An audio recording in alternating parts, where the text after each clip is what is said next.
Bashundhara LP gas, ভরসা রাখুন, স্বাচ্ছন্দ্যে থাকুন। মহামারীতে এবার স্কুলে হচ্ছে না ভর্তি পরীক্ষাও। সব শিক্ষা প্রতিষ্ঠানেই লটারি, পেছাতে পারে এসএসসি এইচএসসি। দেশে একদিনে করোনায় ৩৯ জনের মৃত্যু। বুড়িগঙ্গা তুরাগের ১.৫ শতাধিক বিঘা জমি এমপি আসলামের দখল মুক্তে নদী কমিশনের সুপারিশ। উচ্ছেদ করা হবে পাওয়ার প্ল্যান্ট ও ইকোনমিক জোন। চট্টগ্রাম বন্দরে তৎপর সংঘবদ্ধ প্রতারক চক্র। শেডে থাকা পণ্য কম দামে বিক্রির অজুহাত, লাখ লাখ টাকা লোপাট, কাস্টমসের সংশ্লিষ্টতার অভিযোগ। এবং একদিনে ৪৭ দম্পতির বিবাদ নিষ্পত্তি করে রায়। দৃষ্টান্ত গড়ল সুনামগঞ্জের নারী নির্যাতন দমন ট্রাইব্যুনাল।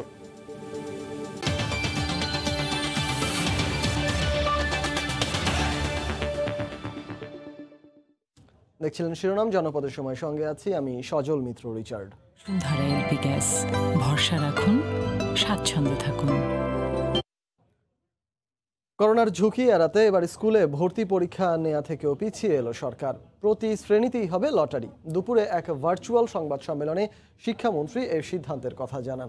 ৭ ডিসেম্বরের মধ্যে প্রক্রিয়ার বিস্তারিত জানানো হবে। একই সঙ্গে স্কুলগুলোতে এলাকা ভিত্তিক কোটা বাড়িয়ে ৫০ ভাগ করা হয়েছে। আগামী বছরের এসএসসি ও এইচএসসি পরীক্ষাও পেছানোর ইঙ্গিত দেন মন্ত্রী। করোনা মহামারীতে সবচেয়ে বেশি বিপর্যস্ত শিক্ষা খাত। ৮ মাসেরও বেশি সময় ধরে বন্ধ শিক্ষা প্রতিষ্ঠান। প্রতি বছর ডিসেম্বর এলেই ভর্তির তোড়জোড় শুরু করেন শিক্ষার্থী অভিভাবকরা। এবার সেই প্রক্রিয়া নিয়ে অন্ধকারে ছিল সব পক্ষ।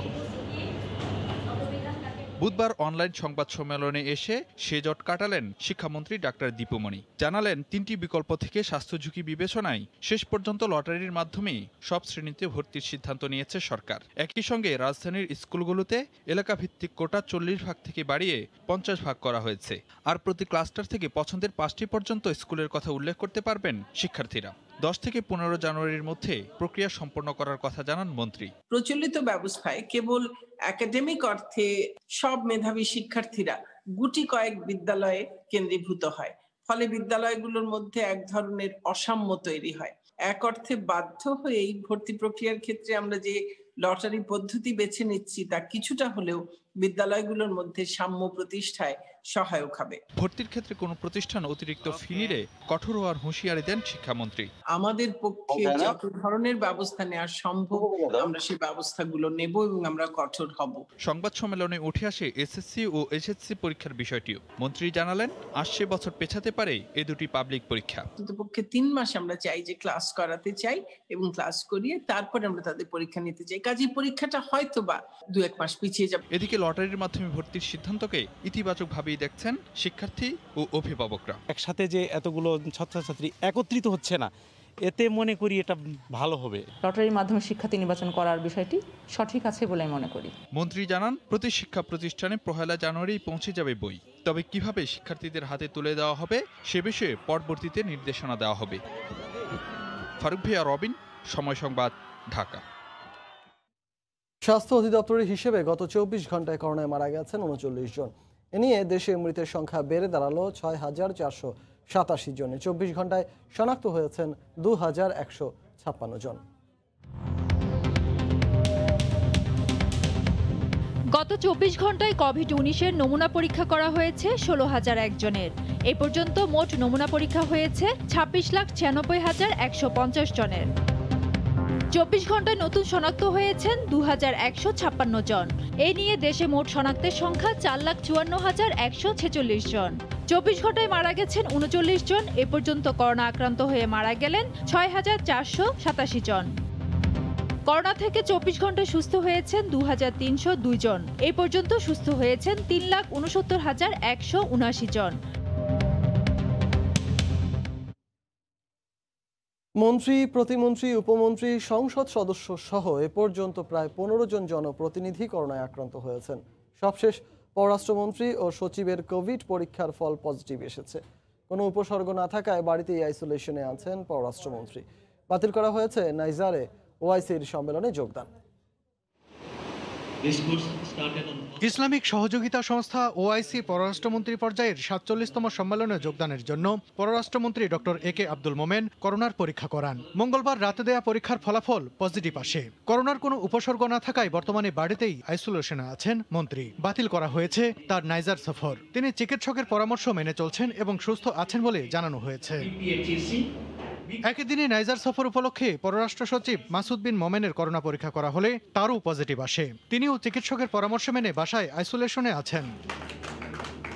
এদিকে এ মাসের শুরুর দিকে মুজিব বর্ষ উপলক্ষে জাতীয় সংসদের বিশেষ অধিবেশনের আগে সংসদ সদস্য, কর্মকর্তা, কর্মচারী ও সাংবাদিকদের করোনা ভাইরাস পরীক্ষার আওতায় আনা হয়। 2 দিনের পরীক্ষায় প্রায় 13 জন সংসদ সদস্যের করোনা পজিটিভ ধরা পড়ে। সংসদ সচিবালয় সূত্রে জানা গেছে, এর মধ্যে 2 জন মন্ত্রী, 2 জন প্রতিমন্ত্রী ও 1 জন উপমন্ত্রী রয়েছেন। এর মধ্যে প্রবাসী কল্যাণ মন্ত্রী ইমরান আহমদ, পররাষ্ট্র প্রতিমন্ত্রী শাহরিয়ার আলম, যুব ও ক্রীড়া প্রতিমন্ত্রী জাহিদ আহসান রাসেল, পরিবেশ, বন ও জলবায়ু পরিবর্তন মন্ত্রণালয়ের উপমন্ত্রী বেগম হাবিবুন নাহার, পাবনা 3 আসনের সাংসদ মকবুল হোসেন, ঢাকা 13 আসনের সাদেক খান, কিশোরগঞ্জ 3 আসনের মুজিবুল হক চুন্নু, বাগেরহাট 1 আসনের শেখ হেলাল উদ্দিন, লালমনিরহাট 1 আসনের মোতাহার হোসেনের নাম জানা গেছে।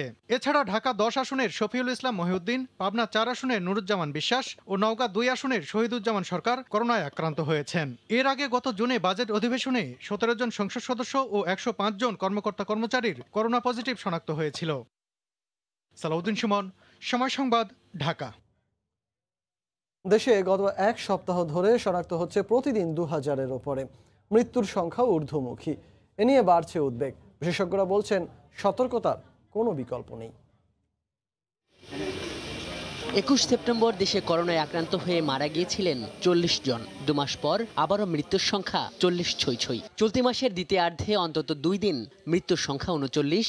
7 দিনের চিত্র শঙ্কাজনক। সার্বিক চিত্রেও স্পষ্ট, মার্চ থেকে শুরু হওয়া করোনা সংক্রমণ জুলাই আগস্ট পর্যন্ত ঊর্ধ্বমুখী ছিল, যা গোটা সেপ্টেম্বর ও অক্টোবরে নিম্নমুখী। কিন্তু সাম্প্রতিক সময়ে বাড়ছে শনাক্ত মৃত্যু। কিন্তু কেন নভেম্বরে এসে আবার শক্তিশালী হচ্ছে করোনা? শীতকালে সাধারণত ভাইরাসজনিত যে কোনো রোগই বেড়ে যায়। অন্যান্য শীত প্রধান দেশে কিন্তু করোনার সেকেন্ড ওয়েভ এসেছে। সেই চিন্তা ভাবনা করে কিন্তু চিন্তা করা হচ্ছে যে আমাদের বাংলাদেশেও শীতকালে করোনার সেকেন্ড ওয়েভ আসতে পারে। কিন্তু বাংলাদেশে কিন্তু এখনও শীতকাল আসেনি। মানুষের অসতর্কতার কারণেই কিন্তু এই সেকেন্ড ওয়েভ আসছে।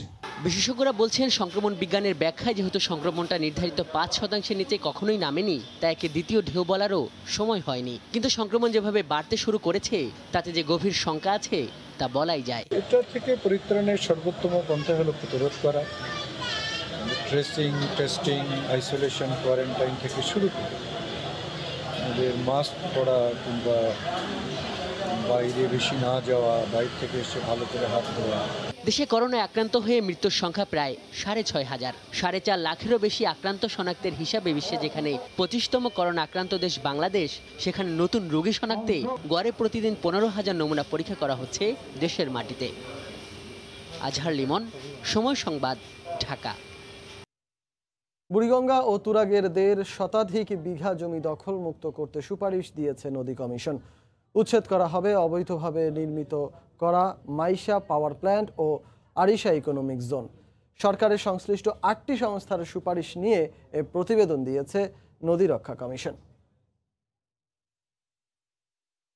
বুড়িগঙ্গা ও তুরাগ দখল করে গড়ে ওঠা মাইশা পাওয়ার প্ল্যান্ট ও আরিশা ইকোনমিক জোনের নামে মেরে ফেলা হয়েছে নদী।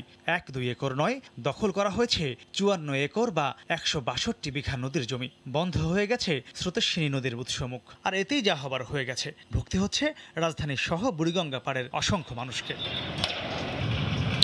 সেই নদীর জায়গা দখল মুক্ত করতে গিয়ে এই বছরের 3রা মার্চ বাধার মুখে পড়তে হয় বিএডব্লিউটিএকে।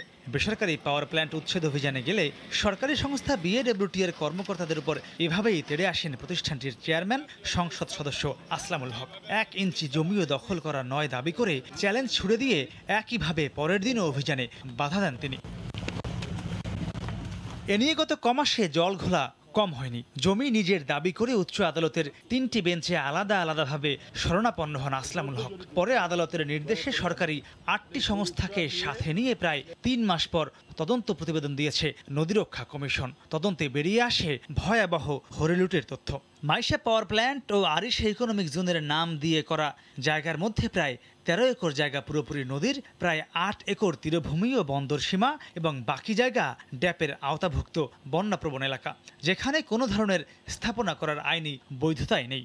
যদিও আসলামুল হক শুধু দখলই করেননি, পাওয়ার প্ল্যান্ট ও অন্যান্য স্থাপনা দেখিয়ে হাজার হাজার কোটি টাকা ব্যাংক থেকে ঋণও নিয়েছেন। নদী কমিশন জানায়, ডিজিটাল পদ্ধতিতে মাপ যোগ করায় প্রতিবেদনে কোনো ভুল হওয়ার সুযোগ নেই। ইন্টিগ্রেটেড টেকনোলজি ব্যবহার করে এখানে ডিজিএলআর, স্পার্টসো এরকম যারা মোস্ট মডার্ন টেকনোলজি জানে তাদের নিয়ে ইনকোয়ারি রিপোর্ট সেগুলো করা হয়েছে যে আসলে বাস্তব অবস্থানটা কি। ন্যায় বিচার করার স্বার্থে নিখুঁতভাবে আমরা এটা করার চেষ্টা করেছি। আদালতে পিটিশনে তারা এমন একটা কথা বলেছেন যে প্রধানমন্ত্রীর অফিস থেকে তাদেরকে এই পাওয়ার প্ল্যান্ট স্থাপনের জন্য অনুমতি দেওয়া হয়েছে, কিন্তু সেখানে আমরা দেখেছি যে না, তারা এরকম কথা বলেন নাই। নদীর মালিক বিএডব্লিউটিএ জানায়, অবৈধ স্থাপনা উচ্ছেদ করে শিগগিরই সেখানে স্থায়ী সীমানা পিলার বসানো হবে। সুপারিশ অনুযায়ী মাইশা পাওয়ার প্ল্যান্ট এবং আরিশা ইকোনমিক জোনের জন্য যে অতিরিক্ত নদীর জায়গা ভরাট করা হয়েছে সেগুলো অবশ্যই উদ্ধারে আমরা খুব দ্রুত একটা ব্যবস্থা নিব। অতি দ্রুত দখলদার নিজে অবৈধ স্থাপনা সরিয়ে নদীর জায়গা ফিরিয়ে না দিলে সংশ্লিষ্ট সংস্থাকে সব গুড়িয়ে দিতে বলা হয়েছে যৌথ জরিপে, যার সমস্ত ব্যয়ভার বহন করতে হবে অবৈধ দখলদারকেই। মাহমুদ রাকিব, সময় সংবাদ, ঢাকা। চট্টগ্রাম বন্দরে বেড়েছে সংঘবদ্ধ প্রতারক চক্রের অপতৎপরতা। নিলামে ওঠা গাড়ির পাশাপাশি বিভিন্ন শেডে থাকা পণ্য কম দামে বিক্রির নামে লাখ লাখ টাকা হাতিয়ে নিচ্ছে চক্রটি। কাস্টমস কর্মকর্তা পরিচয়ে আস্থা অর্জন এবং বন্দরের ভেতরে ঢুকে পণ্য পছন্দের সুযোগ পাওয়ায় বিভ্রান্তিতে পড়ে তাদের ফাঁদে পা দিচ্ছেন সাধারণ মানুষ। বিস্তারিত জানাচ্ছেন কমল দে। তাদের সাথে যোগাযোগ করার কোনো চেষ্টা করতে পারি না, চেষ্টা করছি কিন্তু যোগাযোগ করতে পারি। বন্দরের শেডে থাকা কাপড় কম দামে বিক্রির কথা বলে গাজীপুরের দুই তরুণের কাছ থেকে 2.5 লাখ টাকা হাতিয়ে নিয়েছে কথিত কাস্টমস কর্মকর্তা সানোয়ার ও তার সহযোগীরা। এমনকি বন্দরের ভেতরে ঢুকে তারা কাপড় বাছাইয়ের সুযোগও পেয়েছিল। শুধু এ দুই তরুণ নয়, তাদের মতো অনেকেই বন্দর কেন্দ্রিক এই প্রতারক চক্রের কবলে পড়ে লাখ লাখ টাকা খুইয়েছেন। আমাকে বন্দর থেকে মুসুরির ডাল দিবে বলে আমার কাছ থেকে 23,20,000 টাকা নিয়েছে। সিআইডির অভিযানে বন্দর কেন্দ্রিক প্রতারক চক্রের 6 সদস্য গ্রেপ্তার হয়। দেশের বিভিন্ন স্থান থেকে একের পর এক অভিযোগ আসছে। এমনকি চট্টগ্রাম বন্দরের পাশাপাশি মোংলা বন্দরেও এই প্রতারক চক্রের প্রভাব রয়েছে জানায় সিআইডি। গাড়ি আছে, কাপড় আছে এবং অন্যান্য পণ্য রাখা আছে, তাদেরকে ওই সমস্ত পণ্য দেখিয়ে তাদেরকে প্রলুব্ধ করে তারপর তারা টাকা আদায় করে ভাই। তবে বন্দর কর্মকর্তাদের দাবি, কঠোর নিরাপত্তা ব্যবস্থার কারণে বন্দর থেকে কোনো পণ্য বাইরে বিক্রির সুযোগ নেই। সারাদিনে 6-7 হাজার লোক ঢুকে এবং এর সাথে 2 জন লোক আরেকজনকে দেখিয়ে যদি বলে যে এই মালটা তুমি নিয়ে যেতে পারবা, এই গুডসটা তুমি নিয়ে যেতে পারবা, সেটি কিন্তু সম্ভব না। চট্টগ্রাম বন্দরের বিভিন্ন শেডে আমদানিকারকদের ছাড় না করা মালামাল বছরের পর বছর পরে থাকে, আর এসব পণ্যকে পুঁজি করে গড়ে উঠেছে সংঘবদ্ধ এই চক্র। সানোয়ার নামে এক ব্যক্তি এই চক্রের প্রধান বলে নিশ্চিত হয়েছে আইন শৃঙ্খলা বাহিনী। কমল দে, সময় সংবাদ, চট্টগ্রাম। বাংলাদেশ রেলওয়ের 80% ইঞ্জিনের মেয়াদ পেরিয়ে গেছে কয়েক দশক আগে। দিনের পর দিন জোড়াতালি দেয়া ইঞ্জিনে ঝুঁকি নিয়ে চলছে ট্রেন। যেগুলো রয়েছে তার সঠিক রক্ষণাবেক্ষণে লোকবল না থাকার অজুহাত রেল কর্তৃপক্ষের। বিশেষজ্ঞরা বলছেন, নতুন ইঞ্জিন কেনার কোনো বিকল্প নেই, তবে পুরনোগুলো রক্ষণাবেক্ষণে বাজেট না বাড়ালে হুমকির মুখে পড়বে চলমান রেল ব্যবস্থা। রেলমন্ত্রী বলছেন, সমাধানে নেওয়া হয়েছে উদ্যোগ। ইঞ্জিনটির মেয়াদ পেরিয়েছে 25 বছর আগে। যেটি দিয়ে টেনে আনা হচ্ছে তারও জীবনকাল শেষ হয়েছে 20 বছর আগে। বাংলাদেশের অধিকাংশ ইঞ্জিনের অবস্থায় এমন। স্বাধীনতার সময় রেলবহরে ইঞ্জিন ছিল 486টি, এরপর গেল 50 বছরে যোগ হয়েছে শতাধিক। সব মিলিয়ে বর্তমানে ইঞ্জিন সংখ্যা 273টি, যার 80 ভাগেরই মেয়াদ পেরিয়ে গেছে কয়েক দশক আগে। মেয়াদোত্তীর্ণ লোকোমোটিভ এগুলি দিয়ে এখন আর কাজ চলতেছে না। আমাদের খুব ক্রাইসিস।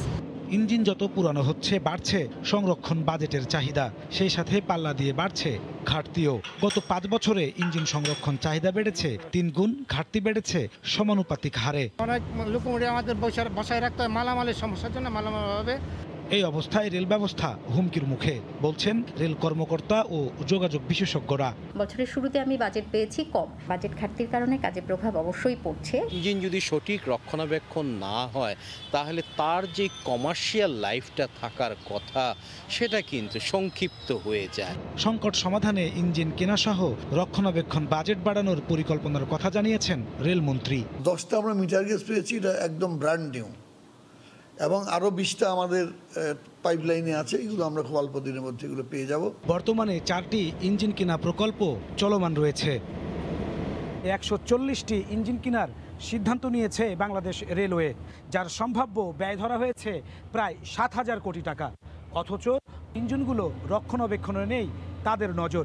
যোগাযোগ বিশেষজ্ঞ বলছে শুধু নতুন ইঞ্জিন কিনলেই হবে না, পুরনোগুলো সংস্কারের বাজেট না বাড়ালে হুমকির মুখে পড়বে রেল ব্যবস্থা।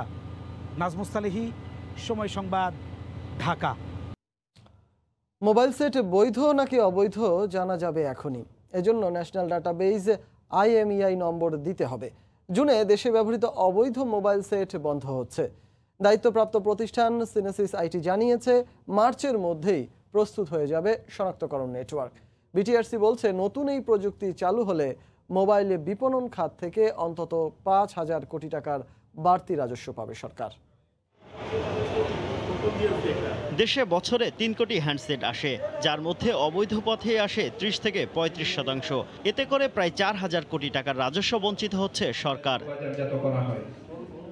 এ অবস্থায় 2012 সালে প্রথম অবৈধ মোবাইল ফোন বন্ধের উদ্যোগ নেওয়া হয়, যার প্রায় 8 বছর পর উদ্যোগটি আলোর মুখ দেখতে যাচ্ছে।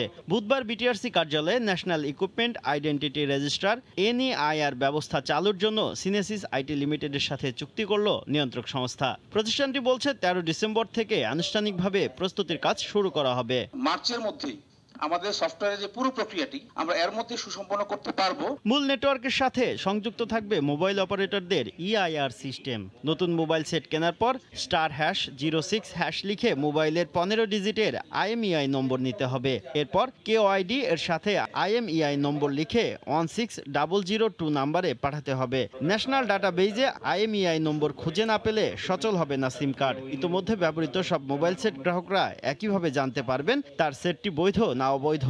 তবে পুরনো গ্রাহকদের অবৈধ ফোন বন্ধের আগে নিবন্ধনের সুযোগ দেবে বিটিআরসি। সেই সেটটা তখন NEIR সিস্টেমে EIR মাধ্যমে অপারেটরের মাধ্যমে আমাদের কাছে আসবে। আমরা ক্রস চেক করার পরে একটা পার্টিকুলার টাইমের পরে সেটটা অন হবে। সেই টাইমটা আসলে 30 মিনিট হতে পারে। নির্ধারিত সময়ের মধ্যে কাজ শেষ করার ক্ষেত্রে সিনেসিস আইটি লিমিটেডকে কোনো ছাড় দেওয়া হবে না বলে মন্তব্য করেন বিটিআরসির চেয়ারম্যান। সিনেসিস তার সঠিক সময়ে সঠিক কাজটি শেষ করুক, সেটা আমরা আশা করব। দেশে প্রায় 17 কোটি মোবাইল সংযোগ ব্যবহারকারীর মধ্যে চলতি বছরের আগস্ট পর্যন্ত প্রায় 12 কোটি IMEI নম্বর ন্যাশনাল ডাটাবেজে যুক্ত করেছে বিটিআরসি। কর্মদক্ষতা যোগ্যতা। শুভ খান, সময় সংবাদ, ঢাকা। দেশের ইতিহাসে প্রথম বাংলাদেশ বিমান বাহিনীতে যুক্ত হলেন 64 জন নারী বিমান সেনা। বাংলাদেশ বিমান বাহিনীর 48তম ব্যাচের প্রশিক্ষণ সমাপনী কুচকাওয়াজের মধ্য দিয়ে তারা আনুষ্ঠানিকভাবে বাহিনীতে যোগ দেন। বুধবার মৌলভীবাজার জেলার শমশেরনগরে অবস্থিত প্রশিক্ষণ কেন্দ্রে এই সমাপনী অনুষ্ঠান হয়। সেখানে যোগ দিয়ে বিমান বাহিনীর প্রধান চিফ মার্শাল মাসিহুজ্জামান শ্রেনিয়াবাদ বলেন, দেশপ্রেমে উজ্জীবিত হয়ে বিমান বাহিনীতে সক্রিয় অবদান রাখবেন নতুন সদস্যরা। তরুণ বিমান সেনাদের সমাপনী কুচকাওয়াজ মৌলভীবাজারের শমশেরনগরে অবস্থিত প্রশিক্ষণ কেন্দ্রের প্যারেড গ্রাউন্ডে ড্রামের তালে কুচকাওয়াজ করেন নতুন বিমান সেনার দল।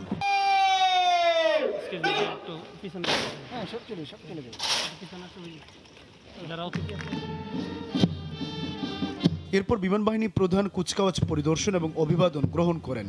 কৃতি বিমান সেনাদের হাতে তুলে দেন ট্রফি। এই কুচকাওয়াজের মধ্য দিয়ে 752 জন রিক্রুট বাংলাদেশ বিমান বাহিনীতে অন্তর্ভুক্ত হলেন। আর দেশের ইতিহাসে প্রথম 64 জন নারী বিমান সেনা পেল বাংলাদেশ বিমান বাহিনী। পরিবার থেকে উৎসাহ দিয়েছে, স্কুল কলেজ সকল জায়গা থেকে উৎসাহ দিয়েছে যে মেয়েরা সব পারে, তোমরা কেন পারবে না। প্রতিরক্ষা বাহিনী মানে হচ্ছে বিভিন্ন চ্যালেঞ্জের সম্মুখীন হওয়া, আর সেই চ্যালেঞ্জকে আমরা মোকাবিলা করব বলেই বাংলাদেশ বিমান বাহিনীতে যোগদান করেছি। যে শপথ আমরা নিয়েছি সেই সামনের দিনে যে কোনো চ্যালেঞ্জ মোকাবিলায় আমরা দৃঢ় প্রস্তুত।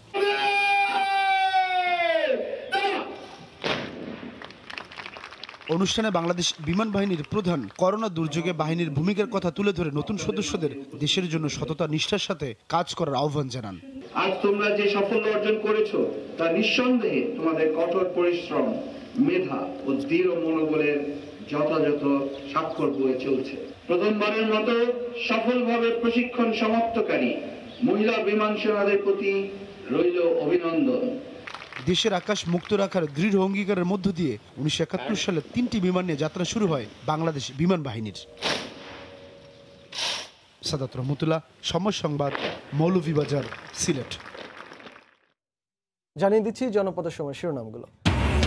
মহামারীতে এবার স্কুলে হচ্ছে না ভর্তি পরীক্ষাও, সব শিক্ষা প্রতিষ্ঠানে লটারি, পেছাতে পারে এসএসসি এইচএসসি। দেশে একদিনে করোনায় 39 জনের মৃত্যু। বুড়িগঙ্গা তুরাগের 1.5 শতাধিক বিঘা জমি এমপি আসলামের দখল মুক্তে নদী কমিশনের সুপারিশ, উচ্ছেদ করা হবে পাওয়ার প্ল্যান্ট ও ইকোনমিক জোন। এবং চট্টগ্রাম বন্দরে তৎপর সংঘবদ্ধ প্রতারক চক্র, শেডে থাকা পণ্য কম দামে বিক্রির অজুহাত, লাখ লাখ টাকা লোপাট, কাস্টমসের সংশ্লিষ্টতার অভিযোগ। এই ছিল এখনকার মতো, আর সঙ্গে থাকুন সময়।